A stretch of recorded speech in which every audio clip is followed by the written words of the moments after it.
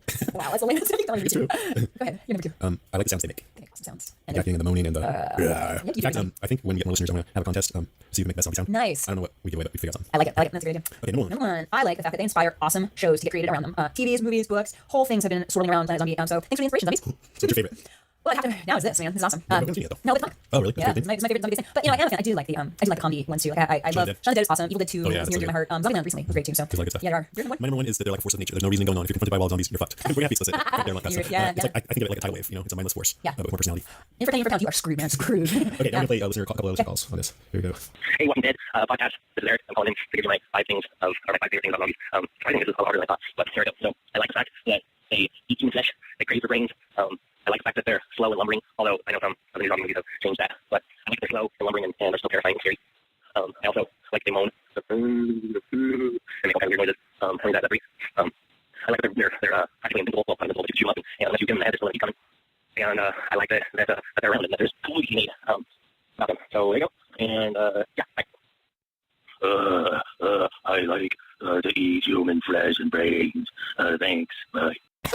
Bye. Wow, these zombies got phones. Yeah, that's talented. Very polite too. Thanks, You didn't really answer the bye. question, but we'll give you a pass. That's more of the top things that zombies like to do. That's not one. Okay, that's so good. good. That's top 5, and I think we're ready to close that show. No, we have to talk about next top 5. Oh, I'm sorry. Okay, for next week, what are we gonna talk about? We're gonna have top 5 mistakes you should never make around a zombie. So give us your calls or emails and let us know what That's you right. think. No, top 5 mistakes you should never make around a zombie. Okay, that's our show. Number 2. Yay. That's cool. Okay, so first of all, I just want to thank Tony Moore for letting us use some of his art on our website and podcast cover. That's really good. Yeah, my wife's friend too helped me with design. He gave me that and I put it up and then I went, asked. So asked Tony and he said, yeah. Oh, did he really? Oh, that's so cool. I know, he was really cool about it too. He's like, good luck. Oh, that's great. Thanks, Yeah, Tony. thank you. Also want to thank Chad McDonald and Nathan Nelson for helping me out with music. Thanks, Chad. Thanks, Nathan. Doug Hill for hosting. Hey, Doug. Karen. Hi, thanks, Jason. And I want to thank you guys all for listening. I really appreciate it. You want your comments, feedback, everything, ideas. So Send send it in. Email us at brains@walkingdeadcast.com. Brains@walkingdeadcast.com. Call us at 650-485-DEAD. That's 650-485-3323. Or just go to walkingdeadcast.com. There's no just walkingdeadcast.com. And that's about it. We'll be back in a couple weeks. Watch Mist if you get a chance. We'll probably talk about that. That's our homework. All right, that's our show. Thanks for listening. Don't get it.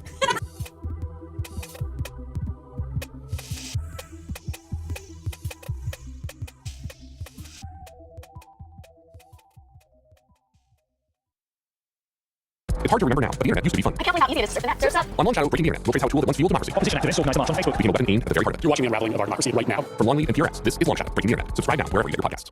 Hi, I'm Rick Beck. And I'm Royce Yepov. Welcome to our chart-topping podcast from Harvard Business School, Think Big, Buy Small. This series lets you in on a special way to become an entrepreneur, how to buy your own business, be your own boss, and get the financial benefits of your efforts. Entrepreneurship through acquisition involves searching for an existing, enduringly profitable, smaller business and buying it, usually from a retiring founder. Back for a brand new season, our conversations are with guests from all backgrounds and different stages of the entrepreneurship through acquisition journey. From those considering whether this path is right for them, all the way through to those who have sold the business they bought as searchers and ran as CEOs. Thousands of smaller firms are sold every year, and many people have successfully acquired an existing business that is enduringly profitable. So why not you too? We've been helping students understand this less traveled path to personal and professional independence in our courses at Harvard Business School for nearly 15 years. But you don't have to attend Harvard Business School to take advantage of these opportunities. The goal of the Think Big, Buy Small podcast is to help you, our listeners, decide if entrepreneurship through acquisition is for you. And if it is, to help you take your first steps on the journey to buying your own business. Follow Think Big, Buy Small wherever you get your podcasts. When you came in, the air went out, and every shadow filled up with doubt. I don't know who you think you are, but before the night is through, I want to do bad things with you.